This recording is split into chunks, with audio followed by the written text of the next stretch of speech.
and welcome back to my channel. Today we're here with another book review, but we're actually going to be doing something a little bit different this time, and we're going to be reviewing an entire series. Before we get started, all I'm going to say is that it took me way too dang long to figure out what angle I wanted to film this video from. I have decided that I'm going to be reorganizing my bookshelves today because it is actually insane how long I've left it just disorganized, and I earlier tried to create a tripod, which it fell apart.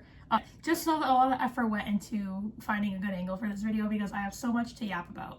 So the series that I'm going to be reviewing today is none other than the Vancouver Storm Series by Stephanie Archer. So just a little bit of context for this review. I feel like I need to explain myself before I review any of these books because historically on this channel and just in my personal reading life, I have always vowed to never read romance, never read smut. I genuinely thought, and I know this is going to sound so bad, but I really thought that I was above smut. I didn't think that it was a genre that I could really get into because, as I'm sure I've mentioned before in videos now on my channel as well, I like romance that has a little more slow burn to it and has a little bit more of a realistic feel to it. But your girl went to Vancouver, if it's not obvious based on the sweater I'm wearing and also the theme of all of these books, which are all set in Vancouver, which I'll talk about later. I decided to change my mind and try something new for a change. I will say I am absolutely glad that I bit the bullet and I started reading smut. I'm definitely really happy and proud that I gave myself the chance and I tried something new, and I think being in Vancouver in a brand new setting for me, I've never gone to visit the west coast of Canada, even though I am from Canada. I'm not from the west coast, so getting to see British Columbia for the first time and then buying and reading books that were set in the city was really special. If you click on this video because you're just interested in hearing my thoughts on the series itself, I will get into that now. So the first book we're following our protagonists, Pippa and Jamie. Before I go any further, I just want to say when it comes to romance books, I really feel like the naming of characters is, in my opinion, a little off-putting. I don't know why, but every time I read the word Pippa, I was like, Peppa Pig? And I freaking heard the oinking in my head. I'm like, Kasha, stop, like that's crazy. She's not a pig, this is a human being. This is a smutty romance book. But anyway, I don't like the namings of protagonists, especially in romance books. They just, they're weird.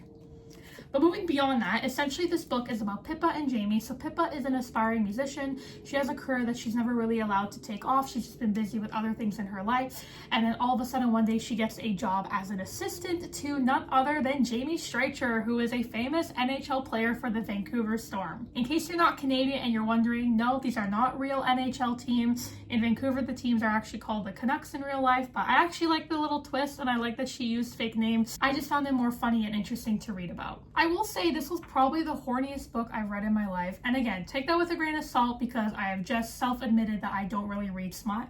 And I would argue this is probably my first like genuine smut book I've ever read. Looking at the cover, I honestly would not think that this would be as horny and graphic as it was. It's a very spicy book.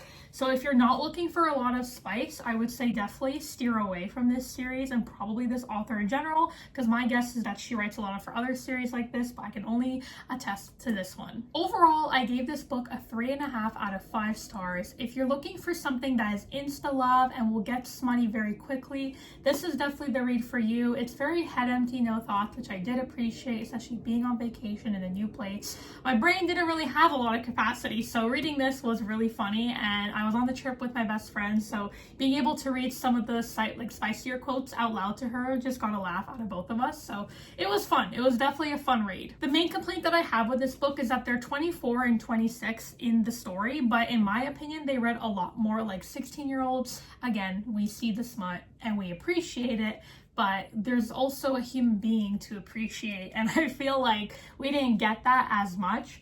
I saw other reviewers complain about how Jamie kept calling Pippa his pretty assistant, and it's something that I picked up on as well, and I did find it a little bit annoying, but again, it's a smut book, what are you gonna do? And then we move on to book 2. So I picked this one up pretty instantaneously after finishing book 1 because I was just that excited to really get more into the story, and I heard from the internet that this one had higher ratings, so I was really interested to see where this one would take me. So in this book, we're following Hazel and Rory. So just for context, in book 1, we actually get to meet both Hazel and Rory. Hazel is the sister of Pippa, and she's the physiotherapist for the hockey team, of course. And Rory is actually the ex-arch nemesis of Jamie. That's like a very minor spoiler. They have like a little nemesis that men do, and then they resolve it like bros do at the end of book 1. Not really a big deal. It just sets the tone for book 2. Obviously, if you go into this book without reading the first one, you will be spoiled for the ending, but I will say that all of her books are ending with a happily ever after. Not a spoiler, that is something that she freely advertises all over the internet, so just something as a heads up.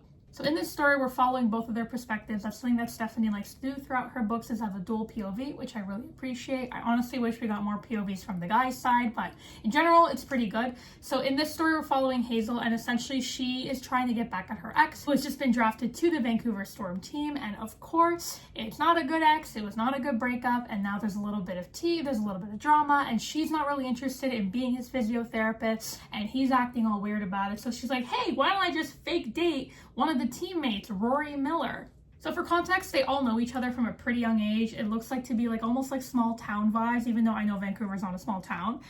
But Rory is more than excited to jump on the bandwagon and pretend to be her boyfriend because he has a crush on her, and it's something that he hasn't really been open about, and it's something that she sort of kind of knows, but she kind of pretends like she doesn't know, which makes up for an interesting plotline. So what I really appreciate about this book, in contrast to number one, is that we got a little bit more of a backstory from Rory's POV. With Jamie, we get a little bit of his struggles with his mom, but we don't get it as much. But with this, we get to hear a lot from Rory's perspective. So his dad is like this big guy in the NHL. I think he's like an assistant manager or coach or something, and he's the personal coach for his son. Obviously, he's been putting a lot of pressure on him all of these years. It's the reason why Rory's parents got divorced, yada, yada, yada. And Hazel helps him through all of his problems, of course.